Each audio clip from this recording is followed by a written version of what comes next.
Well, hello everyone. Can everyone hear me? Is it scuffed again? I think every episode is I scuffed. love that picture. Yeah, the screen's still green. May take a moment.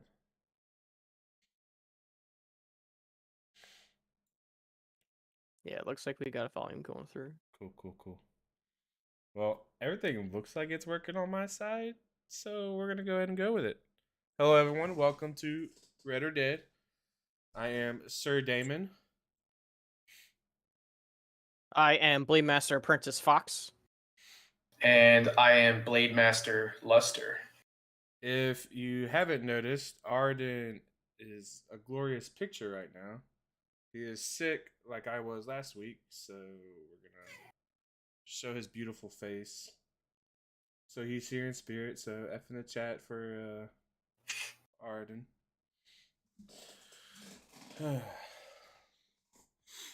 That's all right. We all can get sick once. That's right. Everyone gets the one pass. That's right. Everyone gets one. Mm-hmm. All right. So today we have Luster, one of the great pillars of red fighting, the master of min weapons. Tiny pillar. Tiny pillar. Yes. That's okay. Us short kings have to stick together. Yeah. So Luster, why don't you give us a lowdown of who is Luster? Oh man, Luster is a edgy boy from Florida. Florida. Been fighting for. Oh man, I'm getting old. So combined of 15 years now. Starting off in Amtgard and then switching to Dag and Bell. And just like I said, edgy, angry boy that likes red swords. Yeah.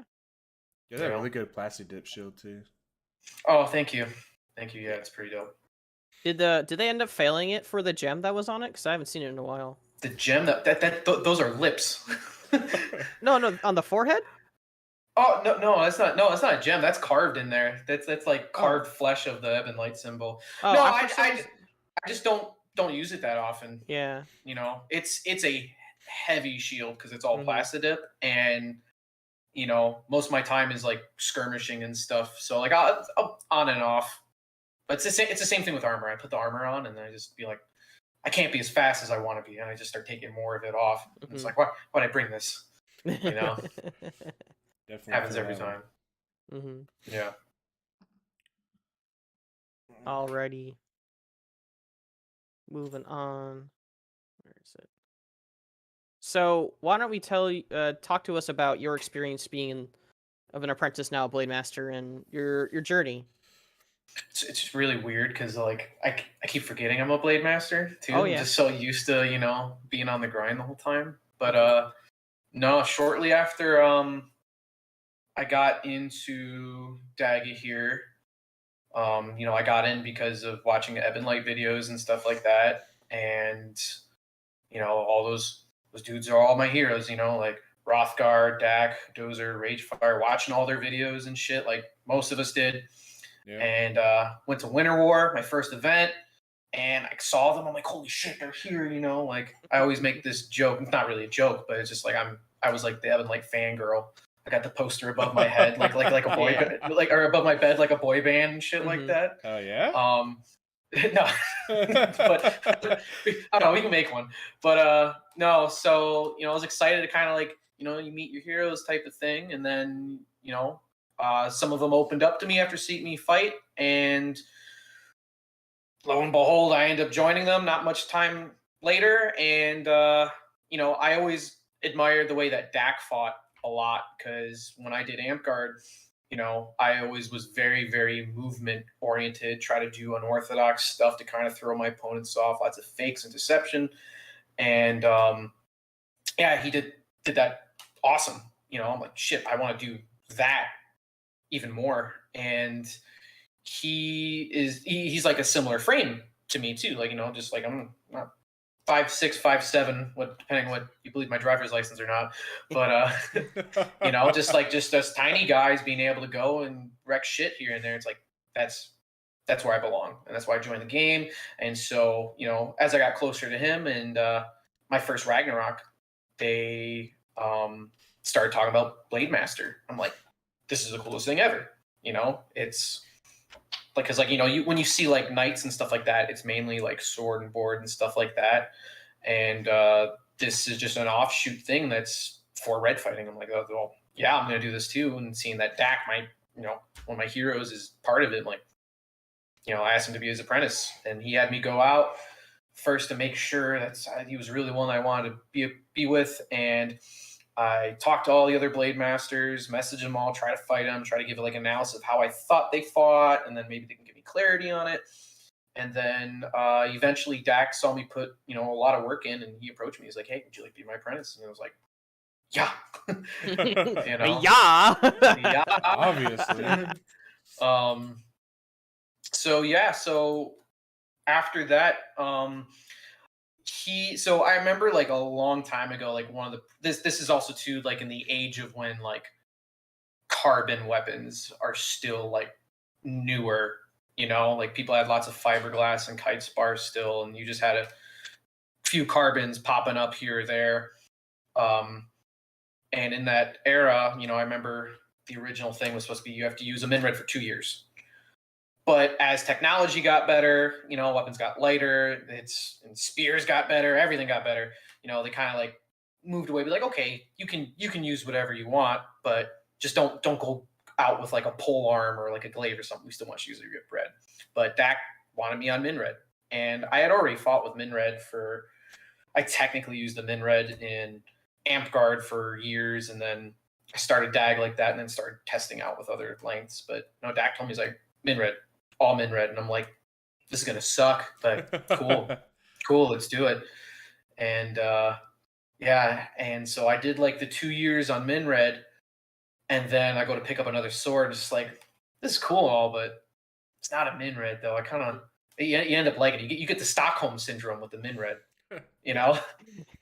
and so I did that grind for a long time. I'm gonna tell you now, lots of eating shit, like, because you gotta get it. I'll tell people with min red and stuff, like whenever there's new people learning or something like that, just be like, or even people with like 5 foot, that want to get better at footwork or engaging, I'm like, pick up a goddamn min, because that weapon, it's not fun most of the time, because it's like it's gonna punish you for every single mistake you make, and it's real apparent too. And that's why I think it's such a good learning thing, and why using it for as long as I did as an apprentice, even still to this day, it's just like, oh, I hesitated here for a split second, I could have killed that guy, or oh, I put my foot in the wrong position, so my guard was in the wrong spot, so Dozer stabbed the shit out of me again. Cool. So it punishes you, and with that, that's the best way to learn. And so I just stuck with that. And even going in tournaments, you get that stubbornness out of it too, of just like, everyone in tournaments are gonna have 6 foot and under, or well, before it wasn't a cap, so I'm still went in with that. And surprisingly enough, a lot of people didn't know how to fight against a min red when they got 5 foot, because they didn't really learn min red as much. And they're not used to someone closing the gap on them. They're used to doing the whole, like, I have a 5 foot, you have a 5 foot, I go for your sword arm, you block it, you go for my sword arm, I block it, and we just do this kind of hi-ho lumberjack thing until one of us is armed. They're not used to some little short guy just skittering up on you, and you'd be like, oh, I can't swing because he's literally, I can smell his awful breath right now in his horrible gloves. So it was really cool. And even now, like, it's real hard to get a win. I'm telling you, like, granted, you're gonna have good opponents too. You're gonna have, like, you're gonna go against a Blademaster or just someone up and coming that's just a good all around fighter in the finals or something like that. Like, I've been knocked out by Dozer in the finals 2 or 3 times. I've been knocked out by Xander once or twice. I've got knocked out by Rothgar, Trowan. But it's just like, like, if you can make it that far with a min red, like, it says something.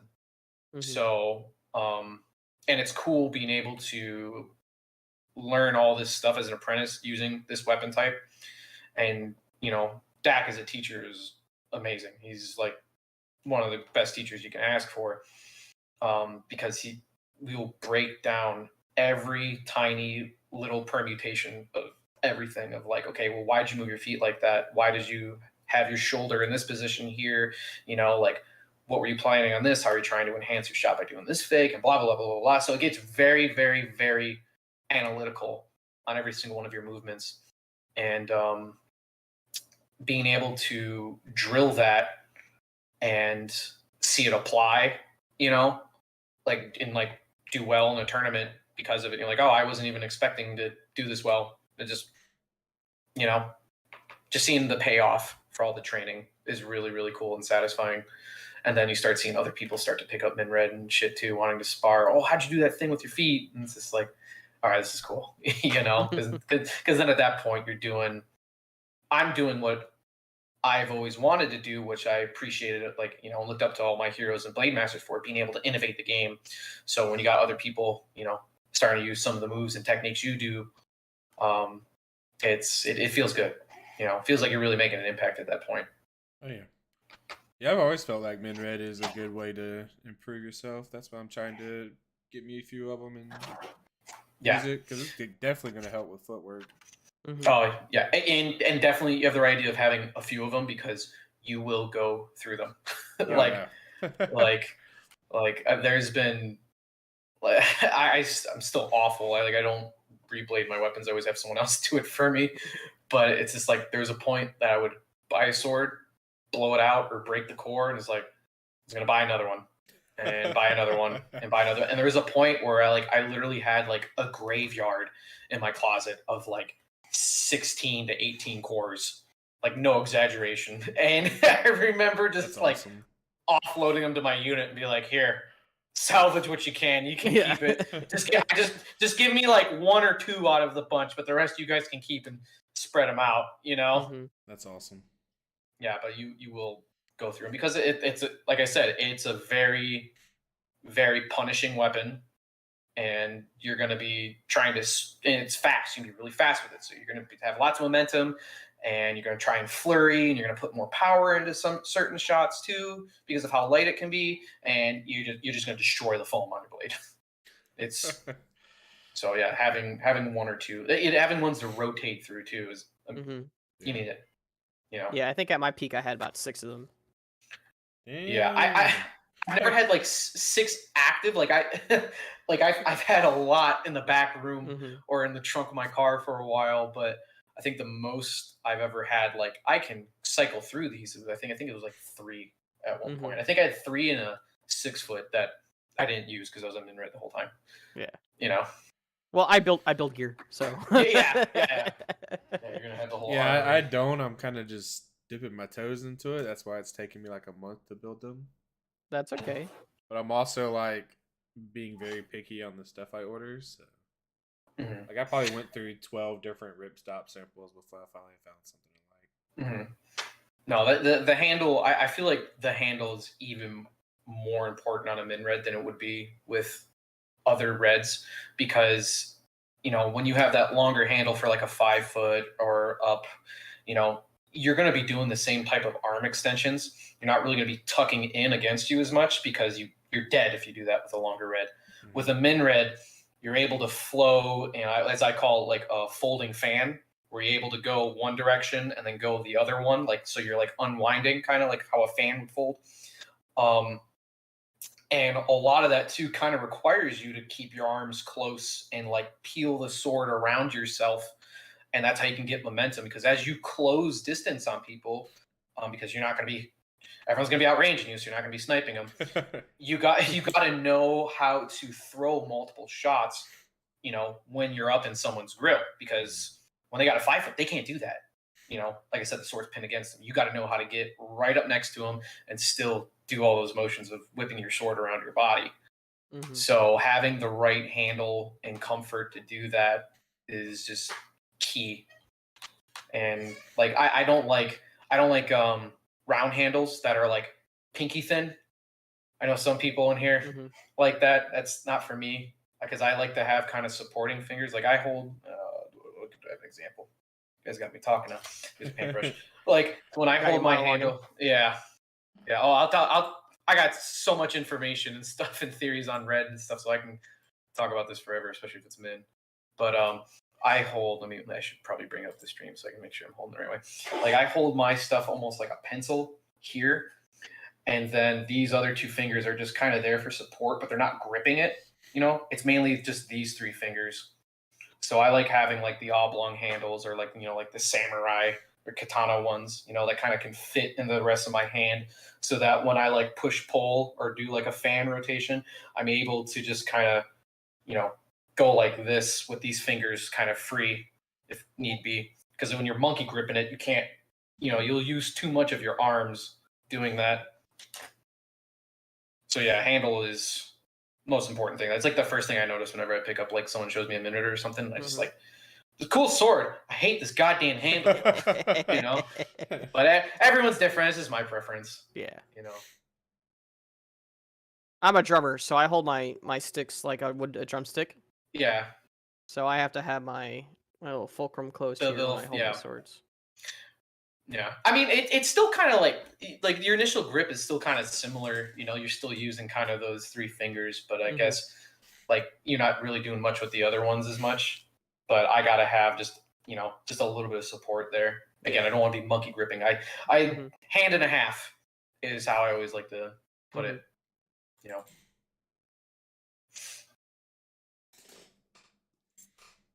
So yeah, Luster, I guess you talked a little bit more about being a min master, but what is your thought process about like when you go on a big line battle and you got your min red, maybe you got your back shield, maybe some armor? What is you going through your head on how to do as much damage as possible? So you have to play the patient game. I always like say that you're gonna have this balance with min red where it's of like, having fun and not, just kind of getting in the shit. Because like, yeah, it's really fun just to have a 6 foot and be like, haha, no one can touch me except a spear here and there, and you can just kind of just go up to a borderline and do whatever you want. Min red, you can't really do that. You can still go up to like a line of borders and you can still get chopped up. Like just because you have a two-handed sword, 4 foot sword, the single blue guys can hit you if you can hit them. Yeah. So with that, it's all skirmishing and dueling, really. So, and when I say by patience is you got to look for the openings. Like if you're going to run the line, you're going to hit a flank, or you're going to have someone create a pocket for you that you can get a flank on. So like an example, like let's say we got a line of borders, a spear, and another line of borders next to them, and you see like 5 of those borders step forward with the spear. I'll get an archer or another spearman, kill that spear user, and then I will just go down at that angle and just chop. But a lot of it is just walking behind the lines back and forth, just scanning where your opening is going to be, But the duelist part of it too is like, your job is also to run down those guys that are trying to flank your team, cut them off. And it's a big momentous thing because they're going to run at you. They're running to find that pocket and hustling. So you got to do the same thing towards them. And that's where kind of like, if it's a red user, you close the gap, you're on top of them. They can't hit you. You blow them up, go to the next guy. So yeah, it's just sidelines, looking for an opening, communicating with your team to create an opening, or even like I was saying to these guys earlier, like javelins. Like I learned the secret of javelins of just being like, fuck that spear. Whack, got him. I can go now. I feel like javelins are coming back now. Yeah, they're popping off a little bit. Yeah. But they're good with all the big reds and spears. Like, yeah, it's kind of good tool for them. Yeah. But also, so what I mean too about like the whole fun meter is like, you're not gonna be like, yo, I'm like, my KD is amazing. I'm like, I got like 10 kills and 1 death. It's gonna be like, it's gonna be a little bit more even than that, Like my whole thing is like, if I can get like 3 kills to like my 1 life, I feel like I did pretty good. Yeah. And it's just the constant. It's cardio. It's just all cardio. Yeah.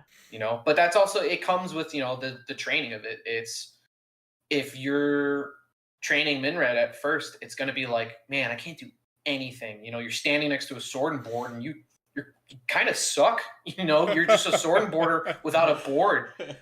You know,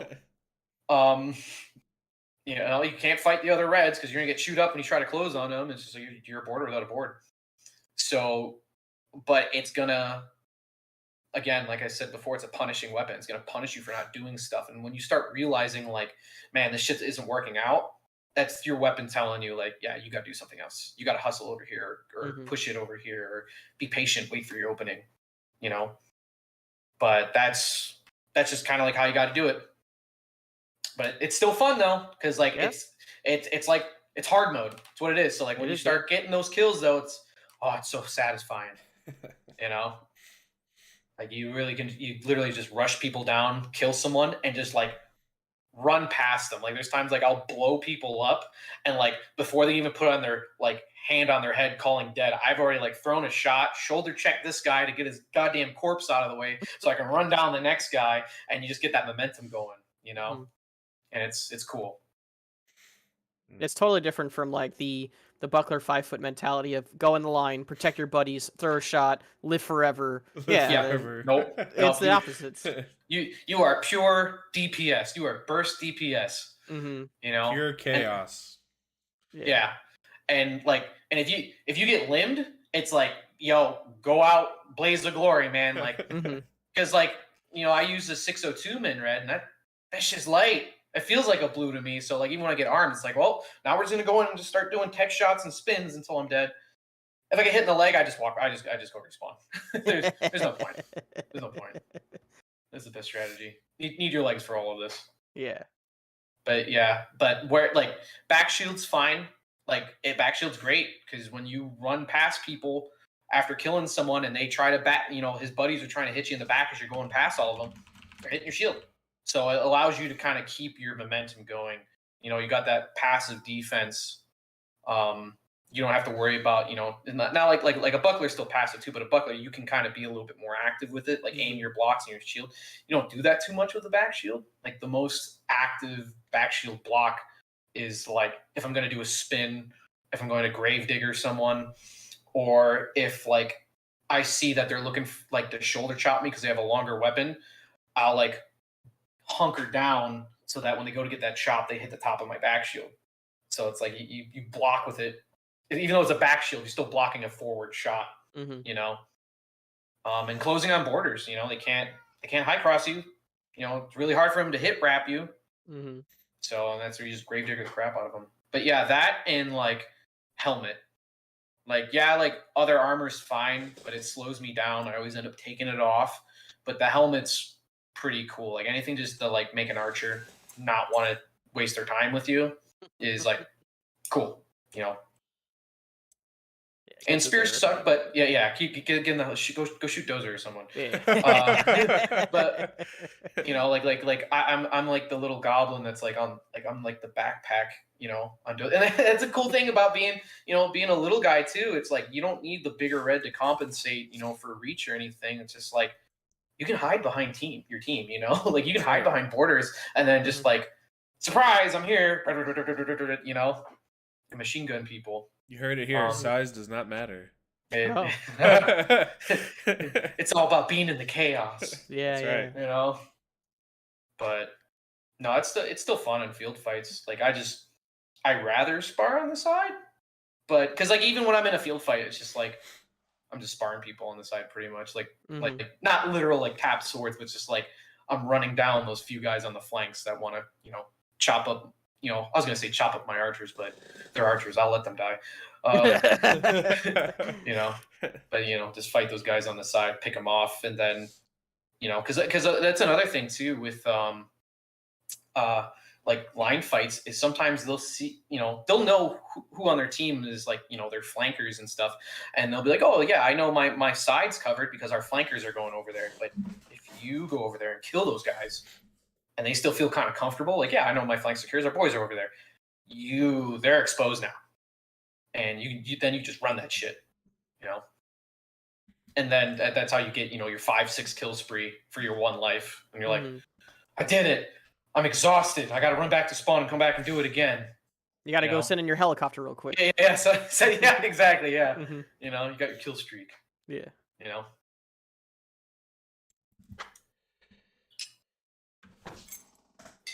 But yeah, no, I still love it. Good. Yeah, we did a couple matches where I was min and you were 5 foot, and it was so awkward. Oh, I hate it. Because like, I'm already not good at 5 foot, and like you're using min red, and I'm just like, damn, is this what it's like when I run down people? This shit's fucking annoying. Yep. You know?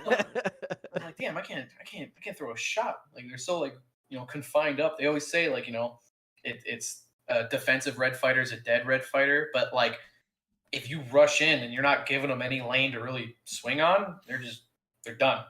Mm-hmm. You know. So what does the future of Luster look like? So the future of Luster is definitely I've been using longer reds after, you know, like even going back and forth from min red to a longer red and being like, oh, this sucks. I don't like this. And I'll give my sword away. Because I'm just like, I bought this 5 foot, but you know what? It's not as cool as I thought it was here. And I'll just toss it to someone in my unit.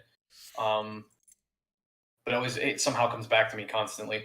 But I've been sticking with fighting with some 5 foots and even a little bit of 6 foot here and there. Just trying to incorporate more of my style into it, you know? And I feel my responsibility too as a Blademaster now is like, yeah, min's my main thing, but you know, apprentices or people looking for help with how to fight with longer reds, I still want to be able to, you know, teach them how to do that. Mm-hmm. Other than just the basics, you know. But yeah, really get my school going and just keep innovating, you know. I kind of have that duty to like keep things fresh, you know, keep mixing it up because eventually too, like even with the people I fight all the time, they start picking up on all my bullshit. So I got to keep changing it, you know. It's ever evolving. You innovated the stanky leg a couple months ago. The stank. I was working on the stank leg. Yeah. I mean, that's what everyone else is calling him. Like I guess it's called the stank leg now. Yeah. You know. But to watch for that at Orc Wars. Oh, you'll see it. Hell yeah. You'll see it. Like it's pure duelist tech. No, you can do it on the field too. You could probably distract a lot of people with it. You got some nice ankles. Yeah. Some nice I'm doing the stairs a lot at the gym lately. Let's keep this PG, guys. Come on. Yeah. You want to tell us about your house? So, I was a student of Ataru, and so my house is a subsection of Ataru because it takes a lot of the attendants from there. Ataru being energy burn, momentum, that whole instinctual fighting, not necessarily calculating, and just embracing that chaos. My house is called Visceral Distortion, and Minred definitely pushes a lot for that house as well, but Visceral Distortion is kind of understanding how to use, you know, the saying an eye for an eye. Well, this is an eye for 2 eyes. You know, it's a very self-destructive type of style, you know, and that's why I say it's mainly for dueling is how I like it, but you can still use it on field. But it's being able to make your opponent panic. So if they feel comfortable at throwing a shot on you, you know, that's because you let them feel comfortable. You know, you're taking control of the initiative or being passive or whatever to make your opponent want to close on you. Then from there, it's when you engage or when you want to fight, you make your opponent panic swing. And when they're panic swinging, they're not thinking. You're basically using your instincts, your ultra instinct, against them. You know, a lot of fighters nowadays are very calculated. You know, they're like, well, if they do this, I must do this. You know, it's like a science. We're gonna, you know, if they throw this shot, well, the predictable return is to block here and counter here. The way I fight distorts all of that completely. Mm-hmm. Where it's, I'm going to put you in a position where you're like, oh, I have to throw. He's running on me, or oh, he's in this spot I wasn't expecting him to be in. I have to throw, and it's just like, you're gonna have a bad time now because now your sword's stuck, or I pre-gamed that block, or oh, I made you throw a shot and I voided it, and I'm on top of you and I just chop you up. And the visceral part of it, I guess, would say comes from understanding how to trade, or also using your own body as like a bait. Like there's times I'll throw like my elbow out, like, oh, I'm chicken winging, you know, and my opponent will throw for that elbow, and regardless if they get it or not, because yeah, I'm gonna try and pull it in, but there's times they'll get caught. Well, I now put their sword where I wanted it to go, and now I can get the kill on them, type of thing. So that's why I'm saying like on field and stuff, like it sucks. Like, oh, I'm gonna give you my leg, you hit my leg, and it's like, okay, I killed this guy, but now his buddy's gonna kill me. But in like a dual one-on-one type of thing, you're really able to manipulate people. I wouldn't say it's like it is deception, a form of it, but you are making your opponent uncomfortable rather than them making a mistake straight up, if that makes sense. Mm-hmm. No, not only are you doing physical damage, you're doing psychic damage too. Yeah, I had a little write up on it because someone asked me the same question. See if I can get it. I'm still working on like I'm having a symbol be drawn up for me and everything. Nice. I a long time ago, after when I graduated and got back from Winter War, I was like setting it all up and just life shit happening and all that, and still making sure I want to, have the symbol down and the description. Yeah, I like how you talk about Ultra Instinct, because a lot of kind of fighting on my end, what I have to deal with is that calculated type fighting. Yeah, so here, this is a little, and again, like I'm edgy, man. I like body horror and bloody shit, So I gotta have some sort of like twisted thing on it. So the little write up I have, so visceral distortion to me is the understanding how to control and bend your reality in your flesh to overcome challenges and thrive. And then to others, it may appear distorted and brutal, but the things most visceral are usually the most beautiful things. And that's kind of like, how we're going to be embracing this chaos. It's all instinctual, like, yeah, we're going to break down fights and, like, oh, well, I should have done this and learn from your mistake. But a lot of times when I fight, like, I just don't, I'm not too focused on my opponent where like, oh, he threw this shot, so this means I have to throw this type of return. It's just like, I just throw whatever I throw because I feel like that's what's necessary at the time. I'm not up here as much as I am just feeling it. And even when I do fight, the way I focus is weird. Like you ever read a book or just read any type of text and you can do that thing where you unfocus your eyes and make everything fuzzy. That's how I fight. Like all the time when I swing, I don't know what it is. It helps with my reaction time and I don't hyper focus on one thing. And also too, you can look and like, you can look straight at someone rather than like, okay, I'm going to go for his leg. So you keep looking down at his leg type of thing. And now he expects the leg shot,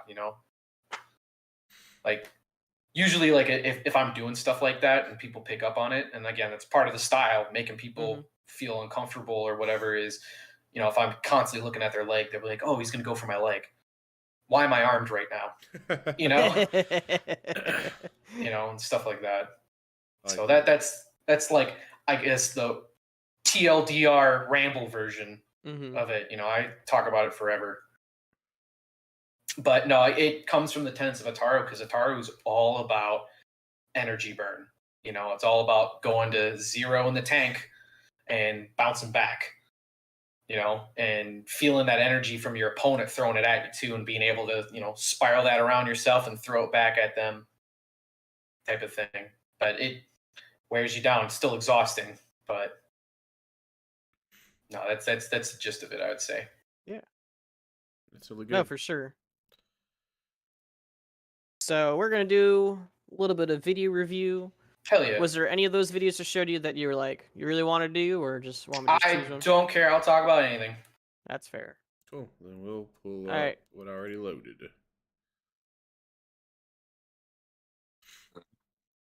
Woo. And then chat, reminder, do the YouTube things. Yeah. Like, subscribe, comment, share with your buddies. Swing a red sword. Turn on that notification bell. We are probably going to start trying to stream some practices so we can, if it stop raining here. So So if you have those notifications on, you can watch it. All right. So this is at the local practice that I host in Southwest Florida. Luster comes pretty often. We finally got some footage of us using 5-foots. And I got the slow-mos on. yeah. Watch this video. Started getting close. Yeah. Yup. Mm-hmm. Yeah. This is So yeah, this is me. Just feeling out 5 foot more, experimenting with stuff, trying to utilize my style into it. Fox has always been like we've always been like the yin and yang, because he's Dozer's apprentice and I'm Dak's apprentice, and those guys are like the counter to each other. And so Fox is a very, very good defensive fighter. So, anything that I can try to get to work on him is like, okay, that's where I need to keep practicing, because you'll see in this, he chops the shit out of me in a bunch of these because his defense is so on point. I like that yin yang. That's pretty deep. Yeah, Yeah. no, we are literally complete opposites. So. I remember a thing that I said right at the beginning is I'm trying to get out of that whole mentality of like, oh, I got to get up close to you, because then I get up close with a 5 foot and it's just like, oh, this isn't a min red. Mm-hmm. I get shit on, but still trying to do the unorthodox footwork and body motions to try to make Fox uncomfortable, to get him to maybe throw a shot that I want him to throw or hit him with something unexpected.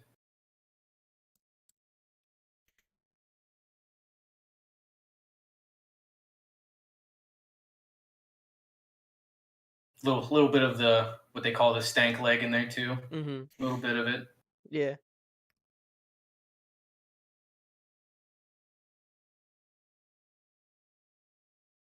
But I've been using 55 for so long, last couple years, that actually using true 5 is weird for me too. Yeah, I liked 55 a lot before my apprenticeship. It was mainly because I broke all my other swords, and so I just had a 55 left, and this was like Gorg's like old, really thick, blocky one, and I hated it, but it was all I had left, and I ended up fighting with just that, and I fell in love with it. I'm like, oh, this is really good. Was that the one with the red cover? No, that was a min red.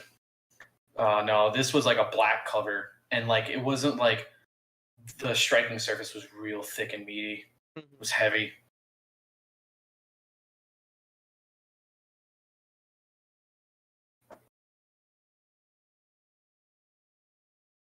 Yeah, the thing that I was trying to also do is like tech shots. I notice with 5 foot are a little bit more coordinated, just because you're going to pay a lot more attention to the hand positioning. And this is what I mean too with min red, where I can tuck in if I need to my hands and still rotate around my body.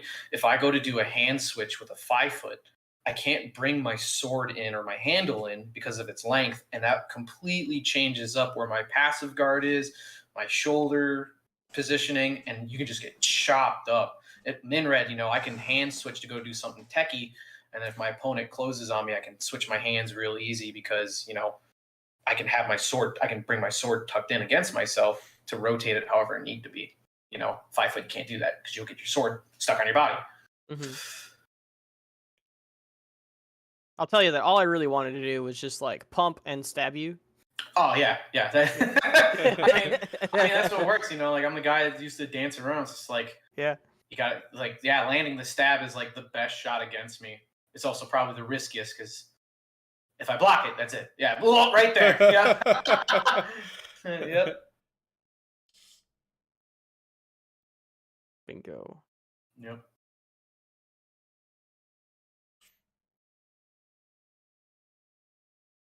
And another bit of sacrificing myself and trying to get shot on you kind of stuff. That wasn't working as well. Mm-hmm.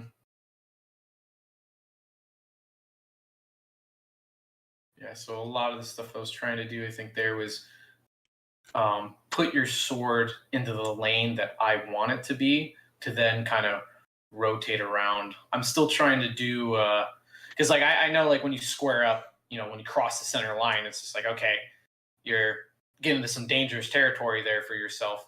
Mm-hmm. But I'm trying to get my opponent to put the sword in the position that I want it to be in without me trying to like cross over or fake or something like that.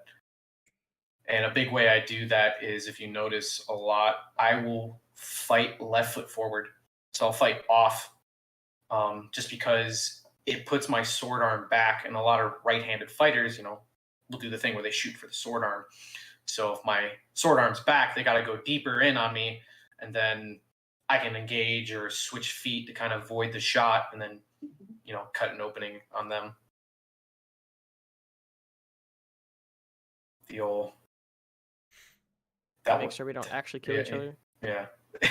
Off the ground like that. That's how I check my stab tip. I make it worse by pogo sticking on it. I feel like that's so bad for it.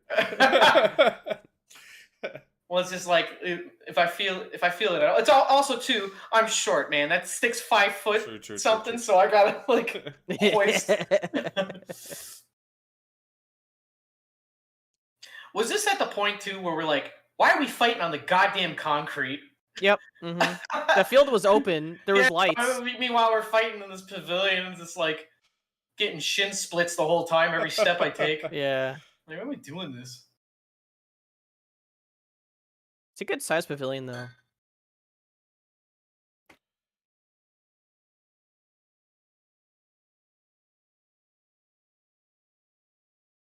The old sword arm for sword arm. Yep.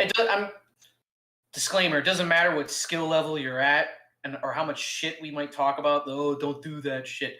It's gonna happen. Oh yeah. It's gonna happen. Mm-hmm. It's just built into your fucking brain and your blood. Body naturally reacts like, oh, sword arm's there. I got to swing on it. Oh, that was a good block. Yeah, I got smoked right there.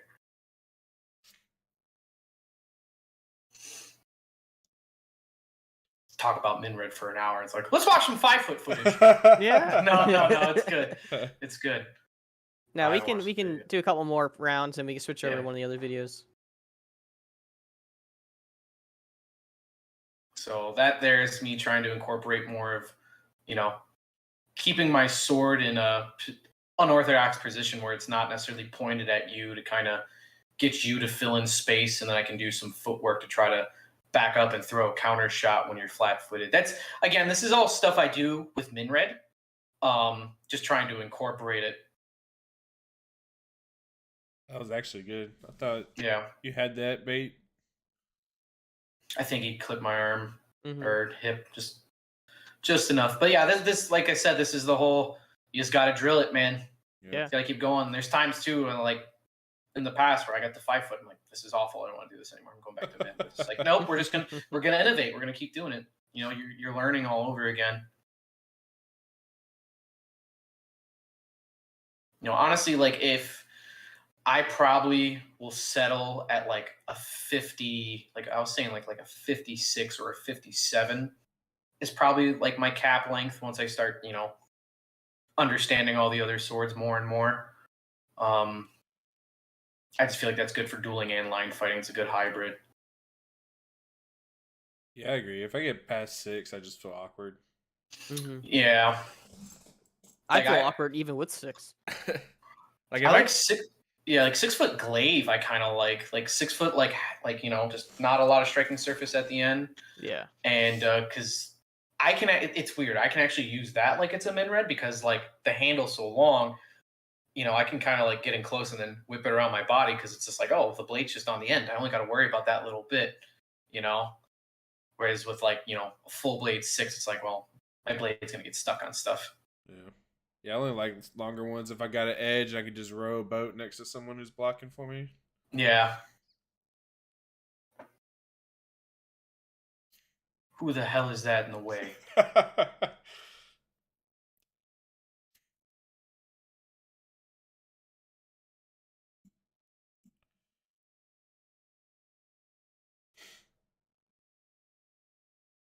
But no, 5 foot's still really fun. It's just different. Get used to it. Oh, there we go. Yep, there's that little leg lean. And everyone gets their shoulder cut off. A thing I've been trying to do because when was this? Oh man, this was a while ago. Okay, It's a month ago. Yeah. So I've been because I'm still fighting with the 5. I've been going for lots of shots on the offside shoulder, just because people are so comfortable with their guard being on that side that they don't commit to a block as much, and I just go for that shoulder slot. I get it a whole bunch. And again, it's fitting into the whole like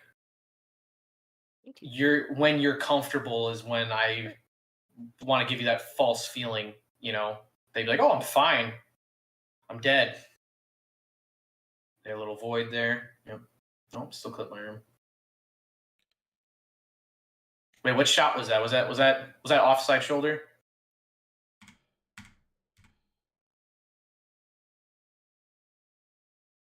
Just so going for Just the my left shoulder. Yeah. So going for the offside. Because it's just like you don't have to commit much of a guard to it. And then again, to left foot forward so that after throwing, I can just kind of push back and just it voids the shot for me. It's like fighting like a lefty. It like just puts you into my good guard at that point. Yeah.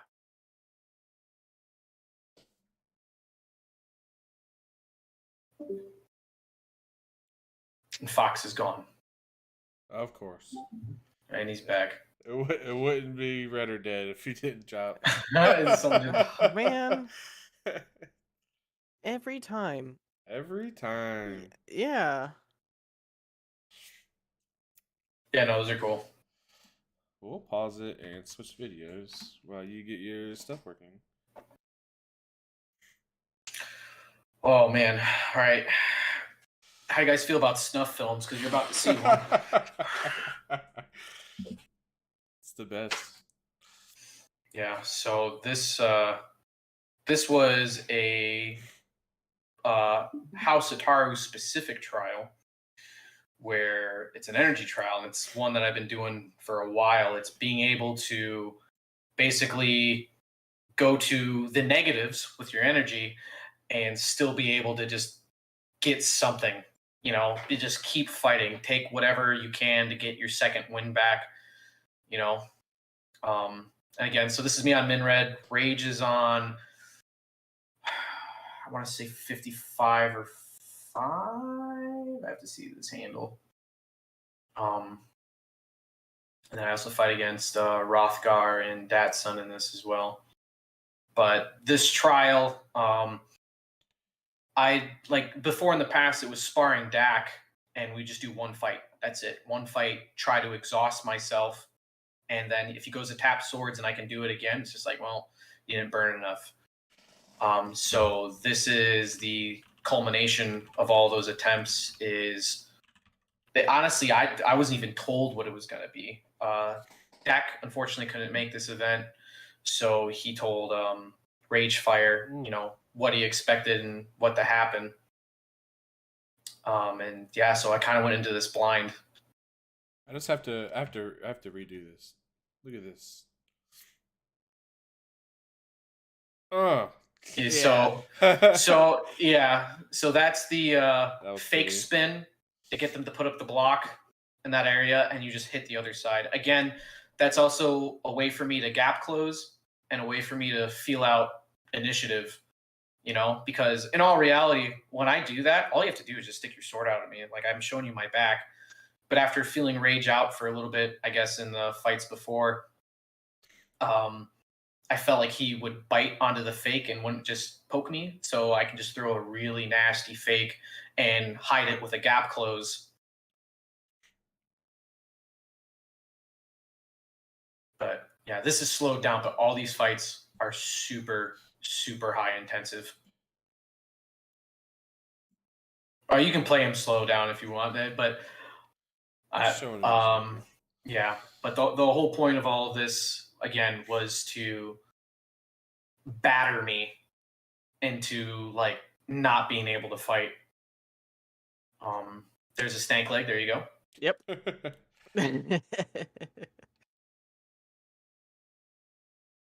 Side note, it's also Sir Daemon Nitrile in the background too. Oh yeah, 2 for Yeah. 1. That was when Yeah, I was this is- vomiting. Yeah, we're both feeling like shit. How was that event? Oh, it was good. I got the shit kicked out of me for a weekend. Yeah. Yeah, it was great. Good times. One of the best. Yeah, Damon, There we how go. long is this? Like a A half an hour? Oh, it's 17 only minutes. Yeah. 17 minutes? Okay. It felt like so much longer in person watching this. Felt so much longer in it too. Yeah. It's just like, come on.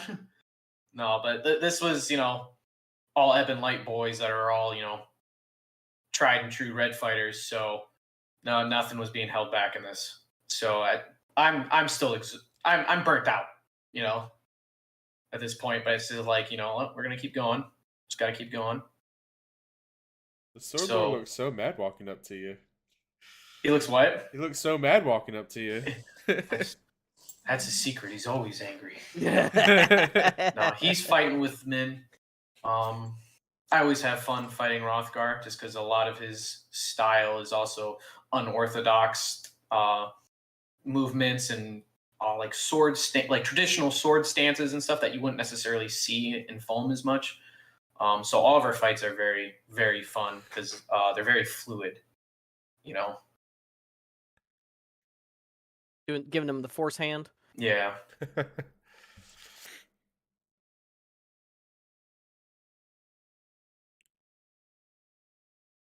Yeah, we're just blowing through these fights, and like you can start to see with some of my breathing and stuff is like that those are gonna happen, man. No, that's the stunner. You gotta get him to your stamina. Oh, I think you cut forward. Rage actually threw a shot, hit me square in the face, and then the second shot was like a spin to the back of my head. So I was already like, oh, yeah, we're gonna get tired, all right.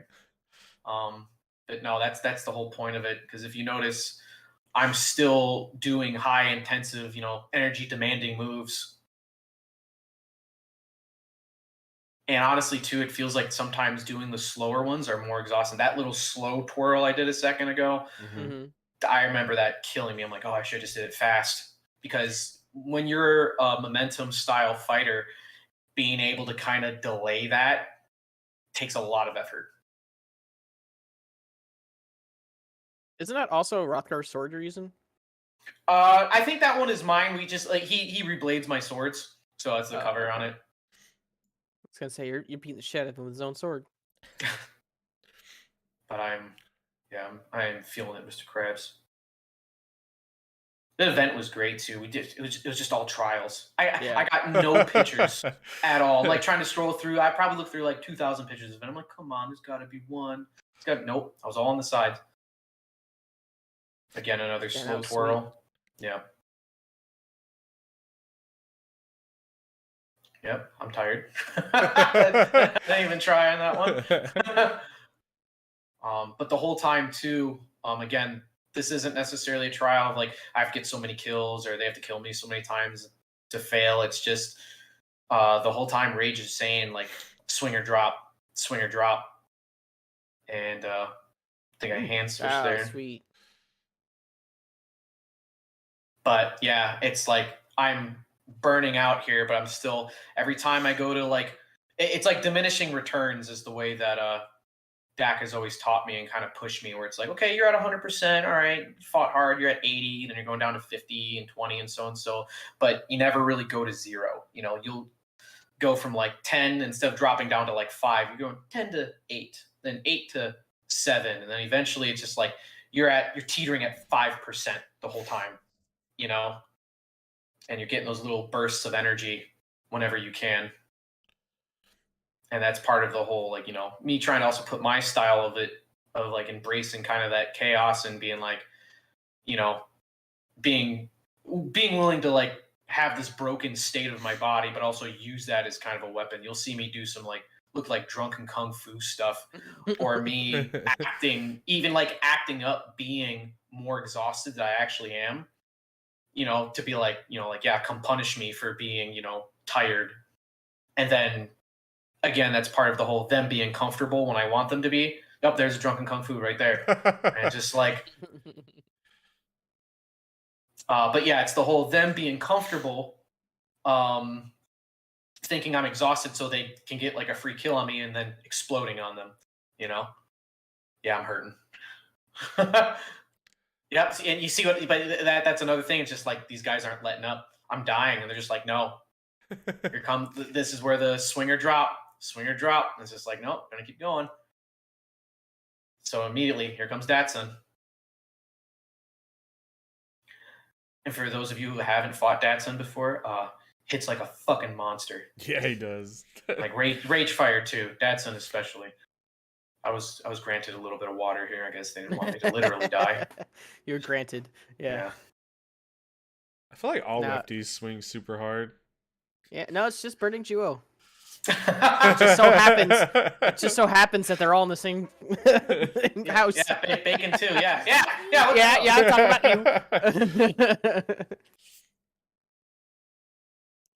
Dude, I have so much respect for Datsun for being able to fight in boots. Yeah. I can't do it. Like I gotta have like those weird toe shoes, because I need more supports on the balls of my feet. I can't have any type of ankle restraint or thick heel or anything like that. You know, with all my footwork and the way I move and stuff like that, that's just how I just twist my foot entirely. Honestly, I love the feety shoes. They're great. I do too. It's not like the literal like Vibram toe ones. Those like they can't hold up. They get ripped apart, and you end up wasting $80.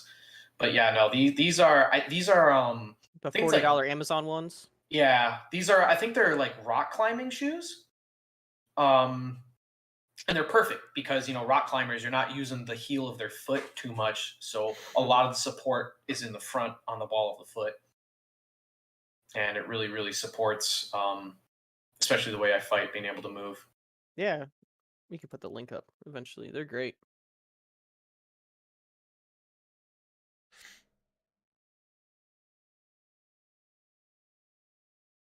Yeah, I used to fight in boots a lot too. And then I got those shoes and changed my footwork, to be honest. I started in sneakers, then I went barefoot forever, broke my toes a few times fighting barefoot, and I was just like, I had a really bad one, and I was like, I'm not doing this anymore. We're getting shoes. Yeah. Yeah. So I actually was fighting someone who's fighting Florentine, and I was moving backwards, and they stepped really hard their left leg, and I kicked their shin with my toes. Oh yeah, they'll do it. They'll do it. Yeah, it hurt so bad. Yep. So I think he snapped me in the shoulder, but still an example of pushing the exhaustion. See, even here, like, lazy little cast. Go for that shoulder. Go for the shoulder. But it also looks, it looks silly, but a lot of it's just like, is he engaging me during that? Is he throwing a shot? Like, no, he's just like, what are you doing? And then being able to then creep forward and then explode, Got a lucky snipe there. I do gotta say, Lester, like, hands down, from first shot to second shot to third shot, you might be the fastest in the sport. I don't know, man. Maybe with a draw. Men, right? Yeah, a lot of it. Like I know we joke about it practice rooms. Like I don't swing hard. You swing fast. And honestly, a lot of it is hip rotation. Being able to throw the juicy booty into it. Thick. Yep. And practicing spins too, not just like for like flashy shit, but a spin is just a wound up cast. So if you're able to like throw 2 shots and you're like, okay, I'm caught on my own arm, I can't, my next shot I'd have to pull back and throw. It's just like, just spin. It's just another shot you can throw, part of the combo, the flurry. And then do 45 fakes first. It's kind of like For Honor, like it's like fake, throw 1 or 2 light shots. No, 100% the Chivalry 2 fakes. Oh yeah, that's so bad. So the chivalry, I can't pronounce chivalry. The Shiv 2 fakes is honestly how I've been trying to incorporate 5 foot and yeah, it play Shiv. You want to get good at red fighting? Play Shiv. Yeah, play Shiv. Play with us. Yeah, play with us. Yeah, play with us. It's literally just foam. Yep. We all fight the same way. Except for Datsun. Datsun jumps all the time. Yeah, it's really weird. He's the opposite. Everyone hates archers. Hates spears. It's great. perfect. Yeah, a little shoulder bump. He a little I like angry in it. that. That just means he likes me. That's fair. That's Yeah, that's true, the way. yeah. That's the way you know that That's my Datsun likes boy. you. Oh, he likes a lot of people then. He loves a lot of people. No, it's my boy. It's the Burning Juyos, man. That's why they all fit. You got that anger. Yeah, they That- do. that They channel rage. the anger well. Channel it. Use it. Right, Bacon? Yeah. It's funny too, because like I think Burning Juyo fighters are scariest when they're armed, because then it's just like, well, here come all the power cranks, Yep. you know, and they all do it. Like whenever I arm Datsun, I'm just like, fuck, you know, he's a real good fighter. He's tall and strong. It's like he's using a min, weighs nothing, dude. He's gonna cut the world in half. He's gonna wind scar me, dude. No, Bacon's got real good at doing like a one-handed Molinet right in your shoulder, and it feels like you just like lose 2 inches. The bonk. Bad. No. Dunk, dunk, dunk, dunk. Yeah, no, But yeah, I'll... folks, while we're looking at these videos, if you guys have questions for Luster or Sir Daemon and I, let us know. Tap them up, we'll answer them. Oh, that stab. Oh, Oh. yeah. Yeah, that flexed the sword. So Check this is the gonna tip. build. This is gonna build up to the next video.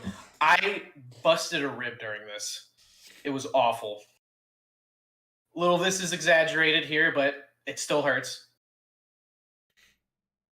And yeah, I noticed after that spin too, it was like, honestly, I don't think it's even the stab that Datsun threw at me. I think there was a shot that Rage hit me in the rib, and it really sucked. And then Datsun stabbed me right in the center of my chest, and that sucked. I could feel it.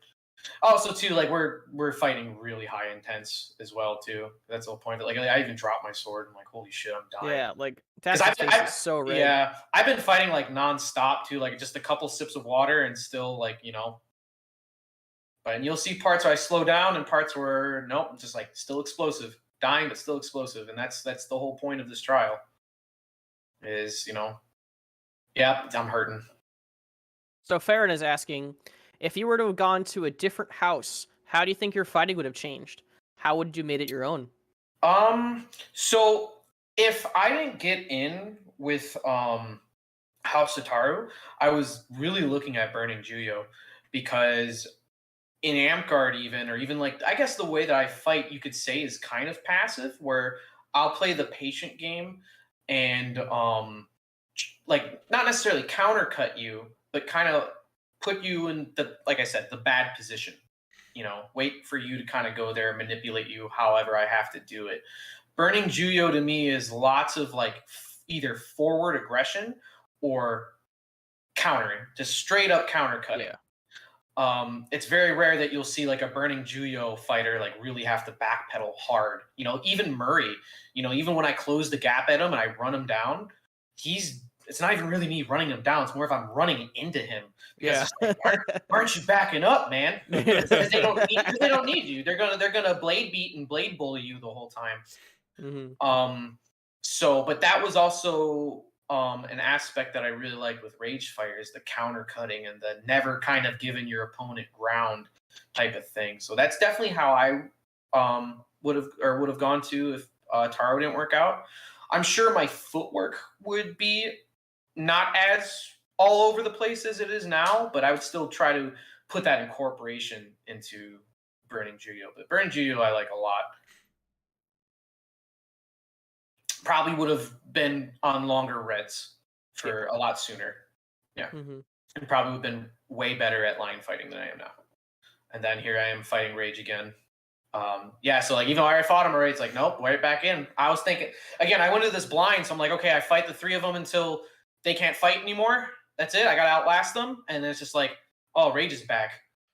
and I'm in, like, not injured, but I'm hurting real bad from my rib. Every single one of those spins or footwork maneuvers you see was killing me. That was a cool rap. Yeah, like I said, Burning Juyo fighters, when they got that one hand on, man, the power shots, the power wraps, they're all coming. Yeah, and I'm really burning here. And they can start to tell too. Like I'm battered. I can't really fake it as much anymore. Trying to do like a little hand gesture. I thought you were doing a force push there, right there. Yeah.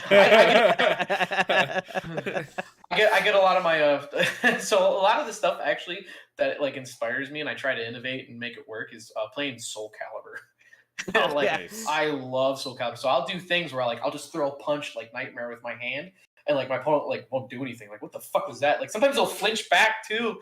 Like I'm not even like in range to even actually physically hit them. Okay, that stab is bad, but I'm not even in range to actually hit them, and they'll flinch to it, and you can close. But yeah, here's the battering. That was the really bad rib one, and Rage is telling me right now, swing or drop, and I'm just like, I'm swinging. Yeah, you can physically tell I'm in pain. He's like, swing or drop, and I'm like, all right. But the whole point of this was to get me to a point where I can't fight anymore, and so I was ready to like, let's go again. And he's like, no, you got it, you got it, you did it. That's awesome. You'll be here all day. Yeah, that was really good. I'm crying my eyes out. Oh yeah. Yeah. I mean, man, that's what keeps me in this sport is like when you start taking trials and you grow close to people and they help you push your limits. Whenever we do trials, especially like like with Evan Light and stuff like that, is we're all a family, but when we are in your trialing you, like we live friendship and all that shit at the door. Like I'm your enemy when I'm in here, but it's all in good nature because we want to push you. We're not going to hold back on you. Like that's our job. It's an honor to be in someone's trial. I love being, in people's trials. I'm glad that they were in mine. I'd have it no other way. I want people that are going to push me and batter me and break me because that's the real part of the trial is the mental thing. Being like, oh man, I'm so tired. Oh man, it hurts. I can't keep going. Mm-hmm. You're just gonna be like, nope, just keep doing it. But yeah, so that was the first part of the hazing. It was it's pretty cool. And this was my final Ataru trial. Then the traditional Blademaster trial, the trial of the masters, was also at this event. But no, while we're transitioning, we got a question from Kit. How do you switch hands so fast in combat? Hard mode, you can't say just practice, or it takes time to learn it. So I don't switch hands as much as it seems. Like when you see like spins and stuff like that, and like a lot of my tech shots, it's actually with my off hand.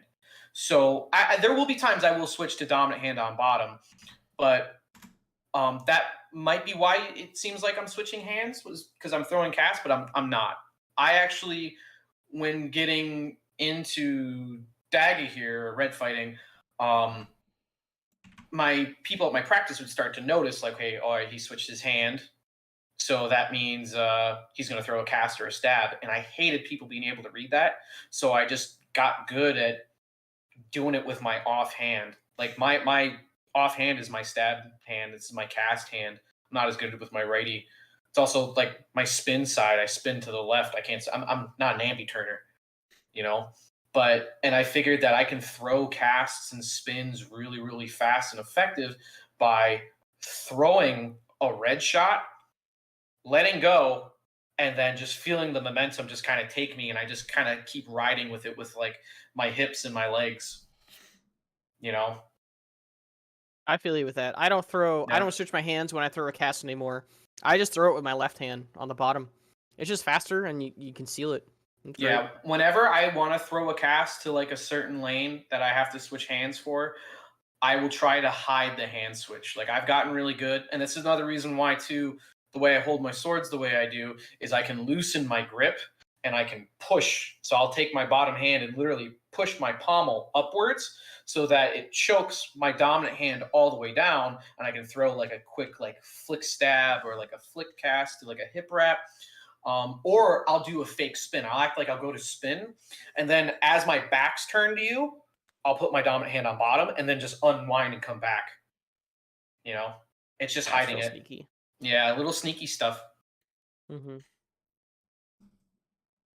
that's Sentinel trial. So this was, oh god, what, 5 years ago? Yeah. This is my flippy hair era. So this is before Reaping Blades. This was, so I was an apprentice for about 7 months during this, and this was a trial that I wasn't expecting to take for at least like a year after I was like allowed to take this trial in my unit. But Master Dak wanted me to attempt it. So just to kind of just see where I'm at and push myself, and using only a min red as well, just as a part of that grind. And so I had about, when he told me he wanted me to take it, I only had about 2.5 months to prepare. And so constantly I practiced just grinding to get this done. Also, too, if you look on my belt, there's like that long, looks like a long white belt flag. It's like a big piece of parchment. It got all fucked up, so I don't have it anymore. But that was actually like an oath that I wrote to Dak as an apprentice. It's actually on the Blademaster page. I think some of the apprentices seen it in Masters. But it's my oath to like min red. It's a very, very long, edgy thing. I had it like looked like it was like written in blood and stuff. That was kind of like my promise of like, yo, I'm gonna keep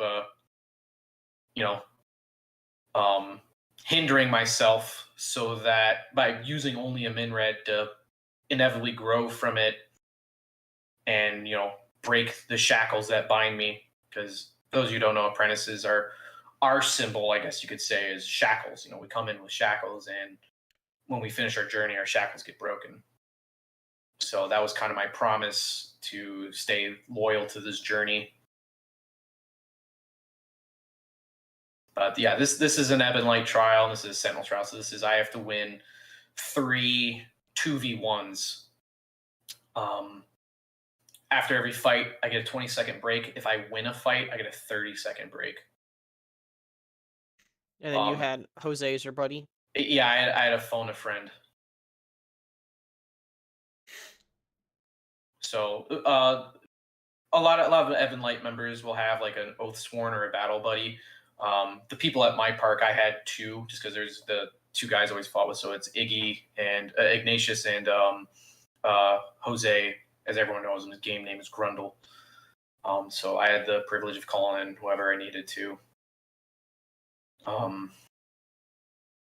But yeah, this was a big mental thing, because I also went into it thinking that they were going to match me.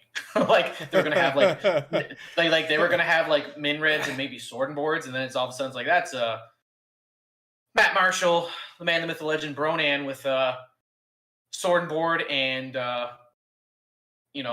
8-foot glaive beside him, and it's That's so toxic. So it really sucks. And also too, that's just like, the way we do armor, it's just like, if you wear armor, they can wear armor. And I was like, well, yeah, I'm gonna be going against like sword and boards and stuff. So yeah, I'll wear some shark mail just to have an extra hit. I have a min red, so I'm gonna be in close. Yeah, it'll help. And then so that allowed them to wear armor. And the only person wearing armor is Bronan. And if you look at his shins, it's just those. because it's just like, well, I can't cast at all. I can't try to leg him, because if I do that, I'm just dead. So yeah, probably we'll never wear armor in a trial again because of that. Oh, Hankins got armor. It looks like. Does he? Yeah, I'm not worried about the armor so much, just because I'm throwing red shots, but the leg one, because if I got a min, I'm dedicated 2 hands to swing at a leg. Yeah, I just get chopped up. So it's just like, well, I can't cast. So I think my min red was starting to shit out. So Dak let me use one of his min reds, and it felt like cheating. Is this at Rag? It's Rag. This is at Rag, yeah. Okay. This is a while ago. I remember, and this is another instance too of in my trial. Just I chant in my head that my flesh is weakness and my mind is stronger than it. Some real Warhammer 40k shit. The flesh is weak. Kept chanting it in my head, kind of stay in it. This was my first solo trial and anything in Daga here. So yeah, this was really rough. I think it took me a little bit to get momentum going and get my first kill or first win. Fair calling you out. You said it out loud. What did he say? I'm not reading the chat. I'll see him soon enough. But yeah, I remember squaring up just like, oh, it's also like Matt Marshall with Ragefire on 5. I'm like, oh, that sucks. And then Hankins with the 8-foot. I'm like, oh. But also, it's a lot of, and like too, we in Sentinel Evan Light Trials too, we kind of have an escalation rule. I'm sure. I think Rothgar was talking about it in his video, where we turn off grappling and physical rules, and it's like if I want to escalate to that point, like if I really shoulder kick someone or if I hip toss them or something like that, okay, I escalated. Yeah. They're gonna do it right back. Mm-hmm. And there's even a point I think I get kicked in the head in this. But again, that's what I mean with the whole, like, when we're in this trial, like, call these guys brothers. They're my enemy right now. I'm just kidding. Yeah, it's a hard fight anyway you look at it. Yeah, it's really hard. And didn't they remove 8-foot swing in Sentinel Trials because of this? No, I don't think so. Like, we always try to gauge it based on what you kind of have. So that's why I was expecting to be against against Minreds and Sword and Board and stuff. Mm-hmm. But then I saw like the 8-foot. So now it's more of like, I don't know if they would do that again. Okay. I just think it's more of if, like, someone comes out with a spear, okay, we might have like an 8-foot glaive in there type of thing. Yeah. No, I don't. You're in a good position here. Yeah, I still ain't able to do it. I think Ragefire cuts me up. This is I was only apprentice for like I said, I think 7 months in this, so I'm trying to use as much Ataru that I know or understand. It's always fun too because like everyone in Evan Light always wants to be like, they'll see their trial and cringe at it and be like, man, I gotta retake it. That should count, I can do so much better now. And I watch it, it's just like, God, what are you doing, you fucking idiot? Stop spinning so much. Spinning's fun though. Oh, it is fun, but yeah, when you're this is like, it's called the trial of desperation because the trial is you're in your goddamn head. You got 2 people battering you. I'm still a newer red fighter. I've only been doing DAG for was this my second Ragnarok? The second Ragnarok, yep. Big hole there. I don't think I get my first. What's the time point? I don't think I get there until it gets a little close. The first ones are kind of feeling it out, getting momentum. Again, with doing like energy burn and stuff like that, I could tell that they were starting to tire out a little bit too. So I wanted to keep pushing it. I didn't want my breaks to be too long because when you're taking a break, your opponent's taking a break. So I'm trying to use my stamina against them type of thing, trying to keep them gassed. And eventually I'll hit my second wind because I'm burning so quick. And we focus on that in House of Tardo of getting that second wind so you feel immortal. And you'll start to see that start to happen too. Like I even start going like, this is my fucking trial. Like, the whole like Rorschach, like I'm not in here with you. You guys are in here with me. There's even a point too where there's some weapon casualties that happen. Didn't Hankins 8-foot snap? I think it was a 6-foot. Yep, there we go. Yep. Escalation. I don't make this. Oh, he's got a kidney belt on. Yep. So no cast. Yep. And thighs too. Well. Yeah, I'm just kind of boned here. Yeah, there you go. Yep. Oh, yeah. Oh. He almost cut you in half. Kicked in the leg. Like, I'm dead.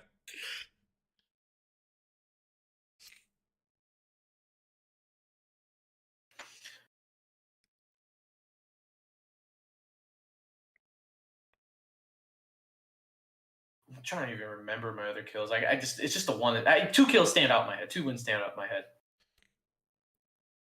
So, yep, I cut him down there, and then it's just like, well, I got a duel now. So there's this whole thing that we always say too, like when you take this trial, never run down the middle, because that's how you just get mopped up. And so like I'm doing my best to try to keep it a 1v1. Matt Marshall's a monster that will be on top of you, so no matter what, he's gonna circle you. So he's gonna put you in the middle no matter what you do. And I'm on a min, so it's just like I can't really do the range thing. I gotta step at them eventually. But that's another reason why I love min red though, because this trial was really good because it taught me a lot of how to kind of use your position, how to eat shit. Well, but seriously, though, like like that. It's like, damn, that shot sucked because I was running in at this guy and he swung at me like a monster and I ate all of it. How do I get into a position where that doesn't happen? You know.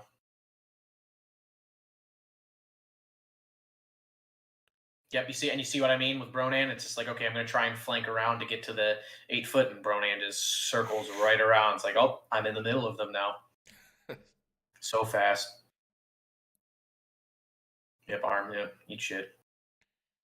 Back of the head. Is nice. No, I think it did block it there. It definitely rolled up and hit me in the back of the head. That was a good head block. Yeah.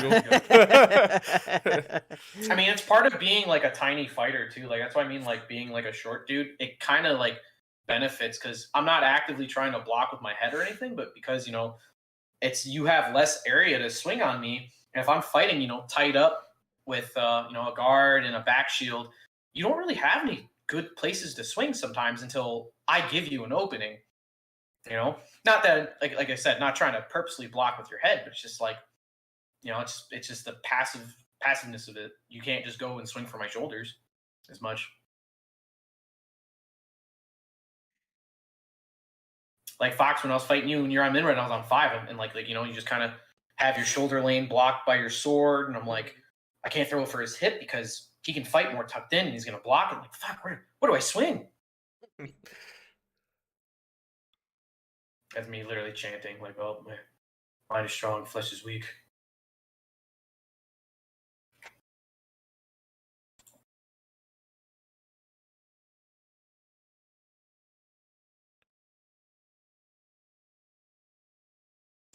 Plus, like, you also got paired up with like 2 of the all-stars in Sentinel Trials. Yeah, I know, right? Dak made it seem like it wasn't going to be this big deal. It was like, hey, just do this thing. You're just going to try it. I'm not expecting you to pass. You're going to try it. Just to push yourself. Yeah. Like, okay, it's fine. It'll be a learning experience, And it's like, yeah, they're gonna have min reds and stuff. Don't worry. It's like not a single fucking min red except for me was in there. It was like, yeah, there'll be min reds in the trial. Maybe he just meant mine. Yeah. Like, yeah, you want the min red and maybe one on the side. They're not.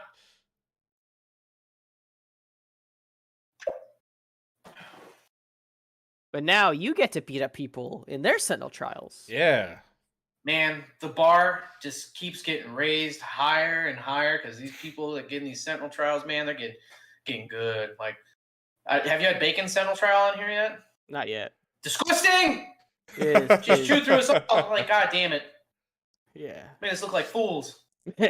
21 rounds. Yeah, it was great. But no, I was in we did like an impromptu Sentinel Trial for a northern guy at Geddon. Yeah, and that was like I said, it's a different feeling when you're in the trial and then when you're like a trialer, because you bond with those people,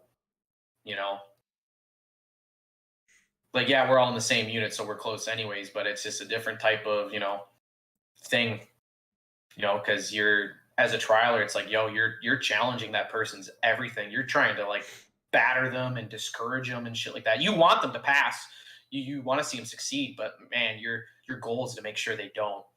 And being the trialee, you're fighting back at that. And when you overcome that, it's an amazing feeling for both people. You're both genuinely happy.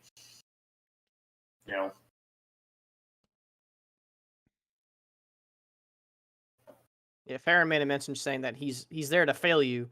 The two of you seem to be like some of the first options Yeah, because we try to keep the momentum up. Like, well, when I go in too, like I try to really embrace that whole like, you know, I'm not your friend here. That's my first one. There we go.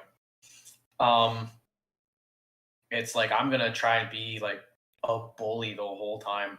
Mm-hmm. It's like Godfrey's, man. I was a big piece of shit. I was spitting at him. I was like, even when he was dead, I was shoving him. I was grappling. Like when I would grapple him, I'd like bear hug and squeeze him and shit like that to try to like constrict air. I was a big piece of shit. When Wayward takes his, I already have all these awful things I want to do to him. Oh, yeah. Gotta make him angry. I think it's okay. I think this is one of the setups I get them with, maybe. Oh, you finally got 2 reds together. Yeah. Well, it's honestly, this is a lot easier, and this is where I kind of, like min red, and I like fighting against longer reds as a min red. A lot of people hate it and be like, "Oh, the range disadvantage," but it's that thing I was saying before, where if you can close on them, they can't really do anything. Mm-hmm. They only have a couple basic swings. Be acting like trying to bait the stab so I can swat. I don't even swat straight down. See, I do that kind of watershed thing there. Try to swing at an angle.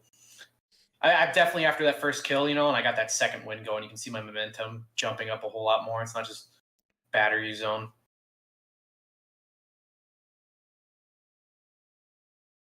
But yeah, the whole thing here is, again, try to put them in a line. But once one of them steps out of place, you can kind of chew it up on that person. It's not like you have a border running you down or a border that can, swing close up and wrap you when you try to close on the other person. That's why, like, just Bronan in there was just such a fucking problem. Okay, and like if you think about like both Hankins and Ragefire are pretty passive. Yep. So you got to make that first move against the two of them. Total crap. Oh. So that one. So if you go back a little bit more, I was doing fake steps to try to get Ragefire to stutter up. Mm-hmm. So this is where So if you slow it down a little bit. So I do a fake engage here to get Rage to kind of swing. But I notice he goes flat-footed when he does it. He doesn't engage hard on me.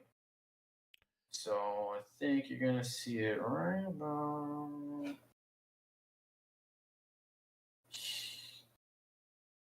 And you see how his sword went up like that? It allowed me to then cleave his hip, and then I literally swung through Hankins' weapon and snapped it in half.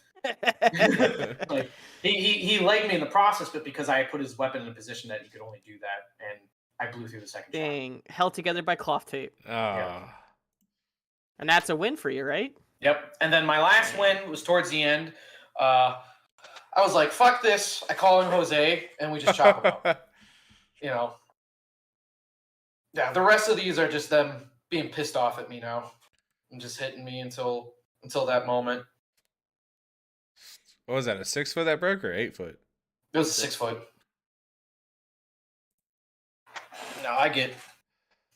Yeah, they're again. See, yeah, the escalation. Like, oh, I'm already dead, but like, oh, here's a couple more hits. Yeah, here's some bonus. Also, I broke his weapon. I don't. Yeah. $200 stick. So we got a question from Kit.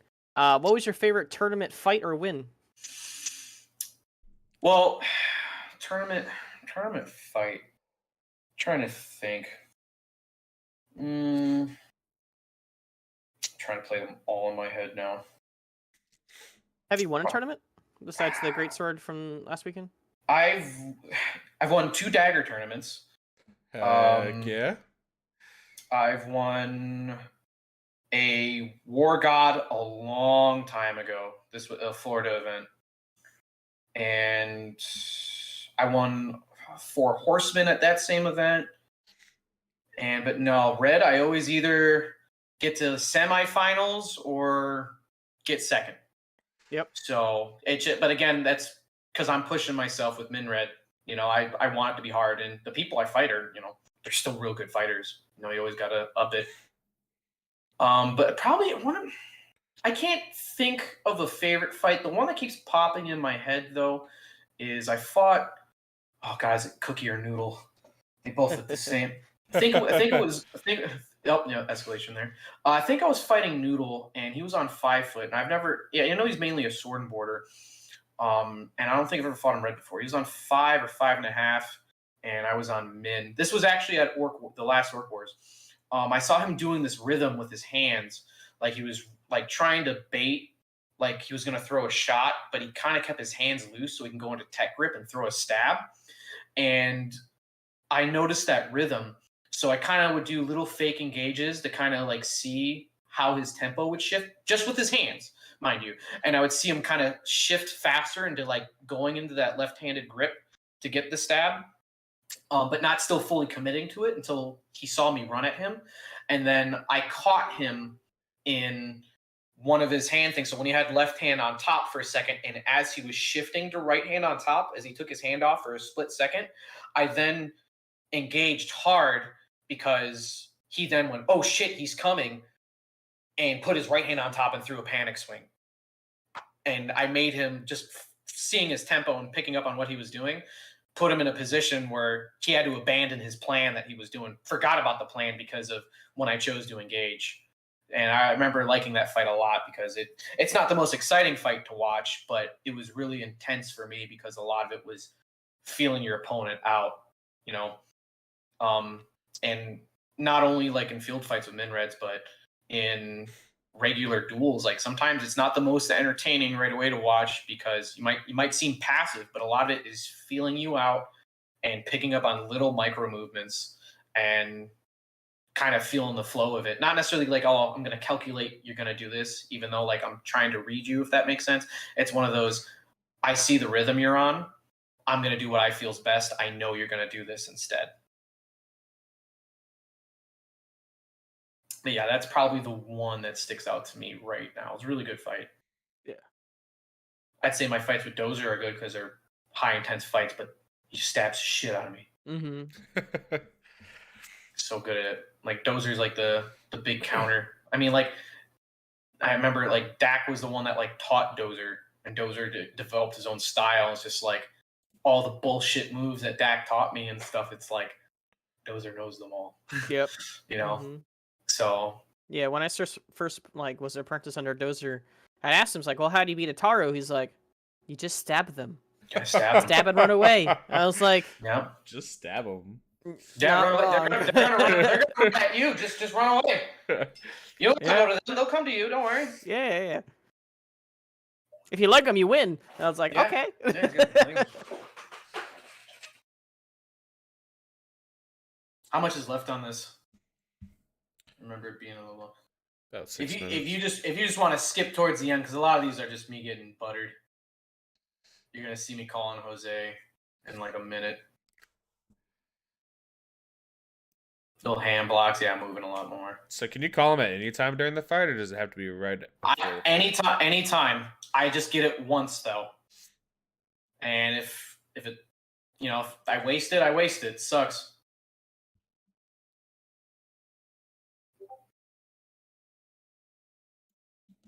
I think right here, I'm just like, Jose, let's do this. Yeah, just make it a 2v2. Yeah, and Jose and I are really good at doing long short. Yeah. Like we coordinate a lot. Yeah, got him stuck. Got the leg red. Good. Goodbye. Yeah. And then some little role play stuff here. So here, pause it right here for a second. So, in Ebon Light, you have to pick a house.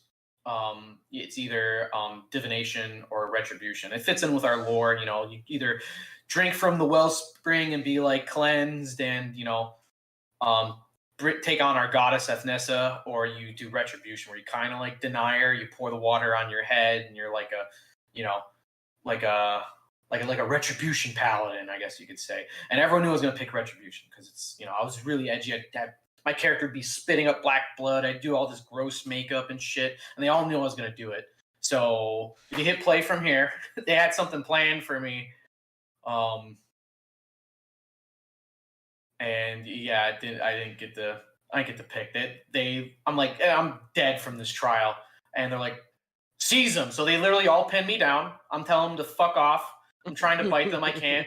And this is where they get the water of Ethnessa, and they fucking waterboard me. Like, look, they're holding my mouth open, waterboarding me. I can't breathe. Yeah, because I was an edgy fuck. They're like, no, we're cleansing you. And Dak is reading off like a healing spell to me, and he wrote it all out in a scroll. I actually still have the scroll. That's It was awesome. cool. Yeah, that was a cool bonding moment. So we'll do some quick questions if anyone has anything, and then we're hitting close to the 2-hour mark. So Yeah, I ramble on forever. no, that's That's good. all That's right. good. Yeah. It's good hearing from a mid-red fighter. There's so few of y'all. Honestly, it should be all of us. Yeah, it's true. Should all pick up a min. Yeah, I mean, it's just gonna teach you so much more, and like all these experiences too, going through. Like I was fortunate enough to have a unit that's kind of like we push it hardcore for trials and stuff, and like we're really big about pushing each other to whatever extent we need to be, even it's like literal through physical and mental fucking pain, making you doubt yourself in the heat of the moment type of thing, just to make you overcome it.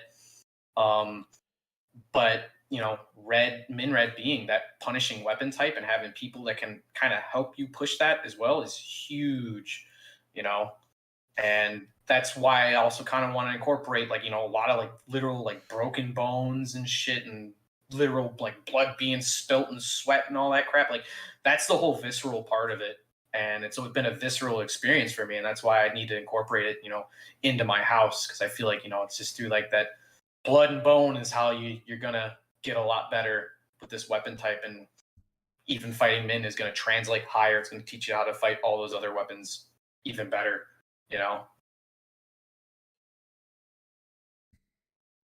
No, it's great. Like Yeah. everyone, if you're serious about red fighting, put at least a year At into least, like yeah. 55 and under, ideally 50. And you don't gotta be crazy masochist like us, where it's just like only min red. It's just like if you're an apprentice, I guess it's different. It's whatever your master wants you to do, you got to do. Yeah. But like when you're at your practice and stuff like that, fight min red for like 20 minutes. Kind of, it's a good warm up. It's gonna get teach you some footwork, and it will pay off in the long run a whole bunch. Yeah, when your local sword and borders want the sacred ditch of all sword and border and flow, pick them in. Make it. Just be like, pick them in red. And if they complain, just be like, you guys outrange me. Like, you holding a blue with one hand is the same as me putting two hands on my red and extending out. Like, and then you just like them all. Yeah. Oh, yeah. That's another thing too. Like people oh, legs are cheap. Fuck them. You got a min red. Yeah. They gave you that free lunch. Take it. Dak calls it cheese pizza. It's simple. It's easy, and it's delicious. Just right there. Bam. Take it. So Wayward is asking, what drills or skill building exercises, which has improved your fighting most? All right, he knows the answer to this, but it's definitely kind of hitting that grind. Ragefire mentioned it too. It's like when you go to practice and stuff, like have a goal in mind and practice that. I'm not super big into just drilling where we kind of stand there and play the unfun game.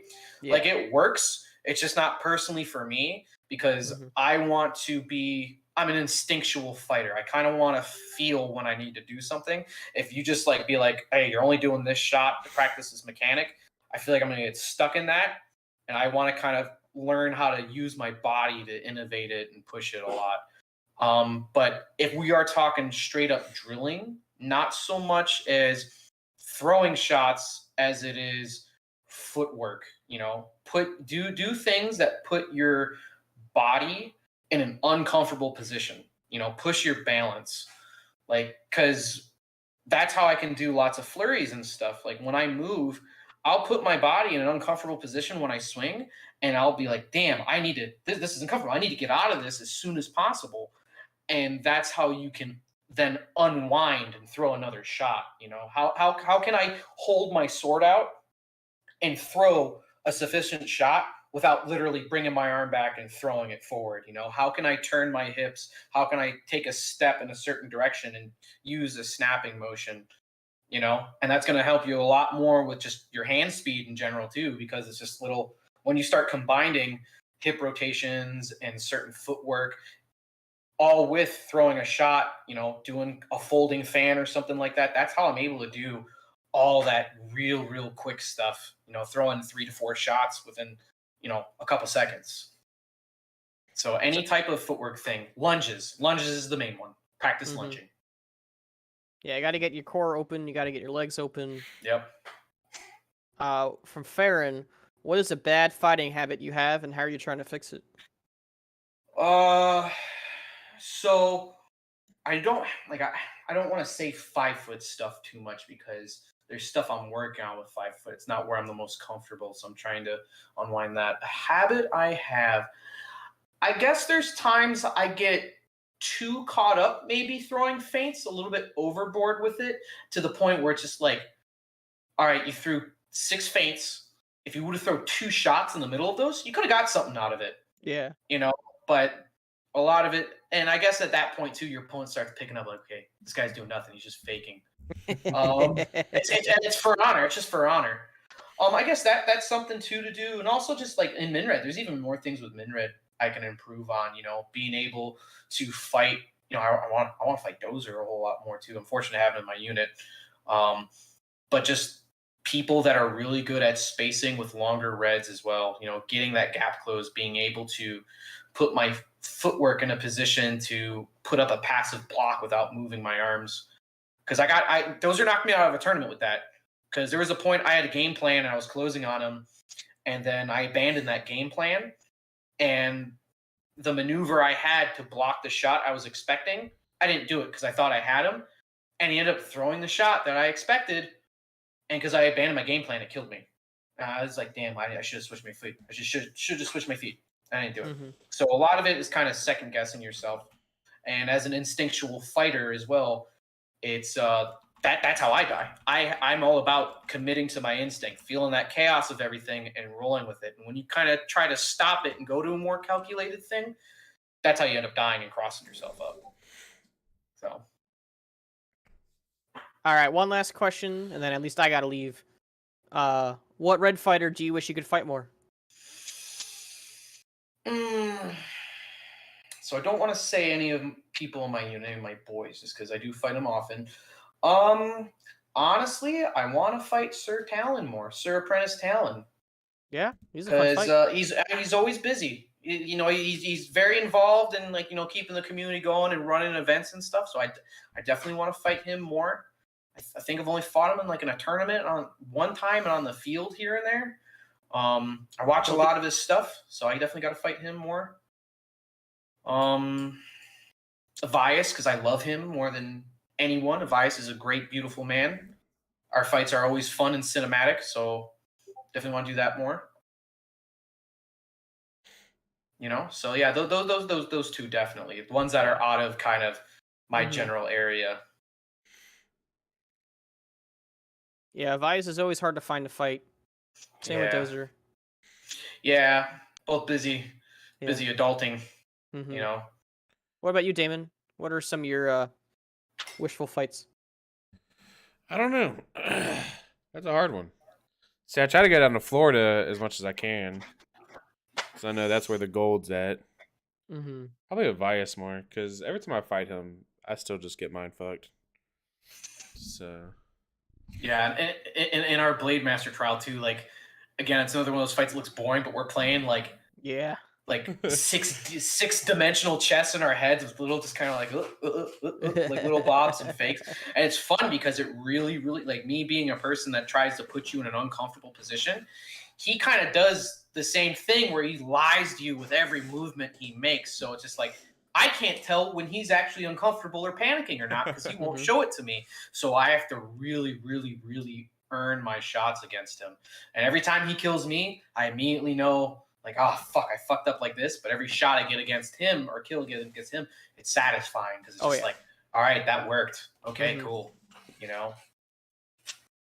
Alrighty, so do the YouTube thing, like, comment, subscribe. We'll see you guys actually next week. We're gonna have Blademaster Squire Dozer Eben on the chat. Hell yeah. And Kit, we will save your question for next week. So tune in and we'll make sure we answer it for you since we got to roll out now. Yeah, well, thank you so much, Blademaster Luster. Thank you guys. It's been a pleasure being on here. You guys are doing work on here. No, Love it's it. all you. Yeah, you're doing work on the field. We're doing work in our trying, trade. man. Trying. All right, guys. Good night.